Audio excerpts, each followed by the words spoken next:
රාලේ මේ අර බලන්ටකෝ අද දවසේ එච්චර නාක දවසක් නෙවෙයි හැඩයි. අර පේ නේලුවෙක් නේද? ඒකවත් කාලා බඩ පුරව ගමු. හැබැයි නං හාමිනේ එළු මසුත් නරක නෑ ඕන්. ඔන්න ඉතින් යකයි යකින්නයි එළුව මරාගෙන කන්න පටන් ගත්තා. මේ යකයි යකින්නයි අඹ වනයේට අරගෙන හිටියා විතරක් නෙවෙයි. බැරි වෙලාවත් අඹ ගහකට කුරුල්ලෙකුටවත් වහන්න ඉඩ දුන්නේ නැහැ. මේ කතාව ගමේ කොයි කවුරුත් අතර ප්‍රසිද්ධ වෙලා තිබුණ නිසා ගමේ කිසිම කෙනෙක් ආසාවකටවත් අඹ වනයේ දිහා බලන්න නම් නිර්භීත වුණේ නැහැ. මේ ගමේම හිටියා පුංචි මැනිකා කියලා වයසක කාන්තාවක්. පුංචි මැනිකා තමන්ගේ මුණුබුරයි මිනිබිරියවයි බලාගෙන පාඩුවේ ජීවත් වුණ කාන්තාවක්. පුංචි මැනිකා ජීවත් වෙන්න කලේ කැවුම් හදලා පුංචි කඩ කෑල්ලක කැවුම් එක තේ විකුණපු එකයි. පුංචි මැනිකාගේ කැවුම් වල රසට පුරුදු වුණු ගොඩාක් දෙනා නොකඩවා පුංචි මැනිකාගෙන් කැවුම් මිලදී ගත්තා. අත්තම්මේ හැමදාම පිටි කොටලා ඔයාගේ කොන්දත් රිදෙනවනේ. කෝ දෙන්නකෝ මං පිටි ටිකක් කොටලා දෙන්නම්කෝ අත්තම්මට. අනේ ඔව් අත්තම්මේ අයියා පිටි කොටයි මං පිටි හලන්නම්. එතකොට අත්තම්මට තියෙන කැවුම් හදන්න විතරයිනේ. වැඩේ ලේසි එතකොට.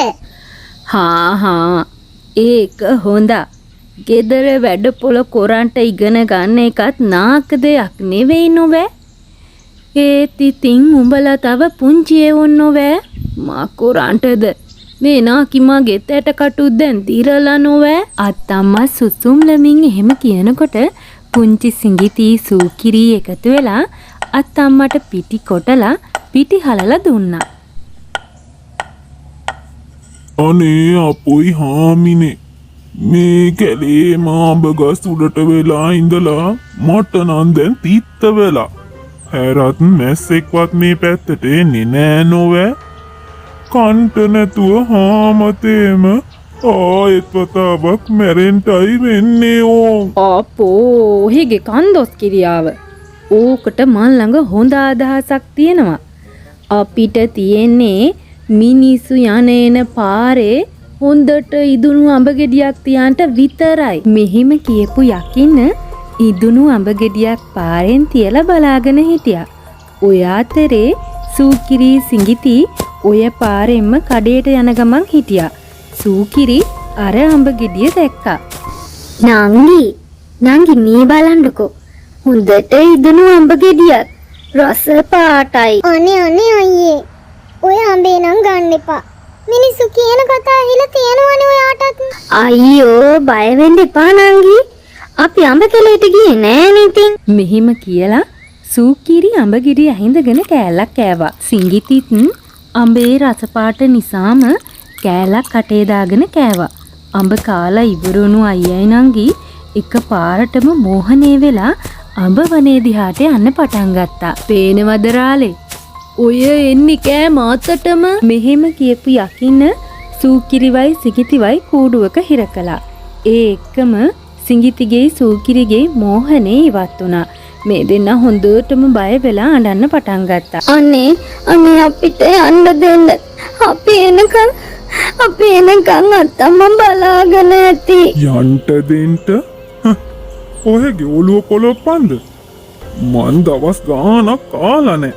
මට හරිම බඩගිනි. අනේ අපිට යන්න දෙන්න.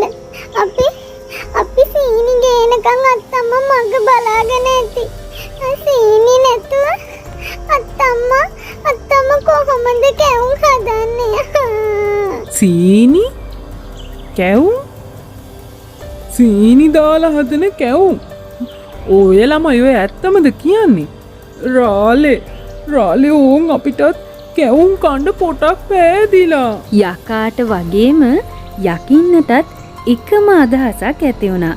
ඉතින් යකින්න සිඟිතිගේ ඇඟටත් යකා සූකිරිගේ ඇඟටත් රිංග ගත්තා. දැන් ඉතින් කැවුම් කන්ට පෙරමුණේ යා. මෙහිම කියලා මේ දෙන්න අත්තම්මගේ ගෙදර යන්න පිටත් වුණා. මොකෑ ළමයි මේ තරම් සුනංගුවද? කඩේ ඇරලා තිබුණේ නැතැයි? ආහා නෑ අත්තම්මේ මගේ දියාලුව වගේක් හම්බ වුණා. ආහා මං කැවුම් ටික බදිනකන් පුතාලා මූණකට සෝදගෙන එන්ටකෝ. අත්තම්මා කැවුම් බදින්න පටන් ගත්තා. කැවුම් බැදෙනකොට එන සුවඳ යකාටයි යකිනටයි උහුල ගන්න බැරි වුණා. සුවඳ දැම්මම කණ්ඩ හිතෙනවා. මටත් එහෙමයි හාමිනේ. යමු මුකේ අය සුනංගු කරන්නේ. සිඟිතිගේ සූකිරිගේ ඇඟට ආවේශ වෙලා ඉන්න යකයි යකින්නයි කුස්සියට ගිහින් අත්තම්මා හදන කැවුම් මහා පෙරේතකමකින් ගිලින්න පටන් ගත්තා. කවදාවත්ම නැතුව සිඟිති සූකිරි මේ විදියට කැවුම් කන දිහා අත්තම්මා පුදුම වෙලා බලාගෙන හිටියා. අනේ පුතේ මේ මුකෑ මේ ඔය දෙන්න කැවුම් කන්ට මනාප නෑ නොවැ. අද මුකෑ මේ දැන් ඉතින් ඔය මදයි කෑව පුතේ. නැත්තං හෙට මොනවෑ අපි විකුණන්නේ? මොනවද බොල නාකිච්චියේ කියවන්නේ? මෙච්චර කාලෙකට පස්සේ මං කැවුම් කනවා. ඔය හදන්නේ කැවුම් එක්කම මගේ බඩට යන්නද? මේ මොකද මේ? උඹල කවුද කියාපාලා? කෝ මගේ ළමයි දෙන්න? අපි තමයි අඹ කැලේට අරක් ගත්ත යක්කු. හොඳ හිතින් තව කැවුම් ටිකක් හෙටත් හදන්ට ලැහැස්ති කොරාපන්. නැත්තන් නාකිච්චි උඹයි උඹේ ළමයි දෙන්නයි අපේ බඩේ ඉඳි. නාකිච්චියේ ඉක්මන් කරන්ට ඕනේ. තවත් බඩගින්න උහුලන්ට බෑ මට. තම්මා කැවුම් ටික බදින්න පටන් ගත්තා. යකා යකිනයි මහා පෙරේතකමකින් කැවුම් කන්න පටන් ගත්තා. කාලා ඉවරුණු ගමන්ම යකාගේ යකින්නගේ බඩ රිදෙන්න පටන් ගත්තා. අපොයි මගේ බඩ රිදෙනවා රාලේ. මගේ බඩ අම්මෝ මට ඉන්ට බැරියෝ රිදෙනවා රාලේ. මටත් එහෙමයි අපේ අපෝ. අම්මෝ උලන්ට බැරියෝ හාමිනේ. රිදෙනවෝ. අපේ අම්මෝ කෙලිමෙන්ටවත් බෑ හාමිනේ මගේ බඩ. අපොයි අනේ බඩේ අමාරුවට බෙහෙත් දුන්නොත් අපි මේ අලකවත් ඉන්නේ නැතුව යනවා. අපොයි ඒක හොඳ. ඔහොම හිටියානම් මම බෙහෙත් එනකන් යක්කු දෙන්නා බෙහෙත් ගුලි දෙක කෑවා. බඩේ අමාරු කොහෙන් ගියාද නෑ. යක්කු දෙන්න එතනින් පැනලම යන්න ගියා.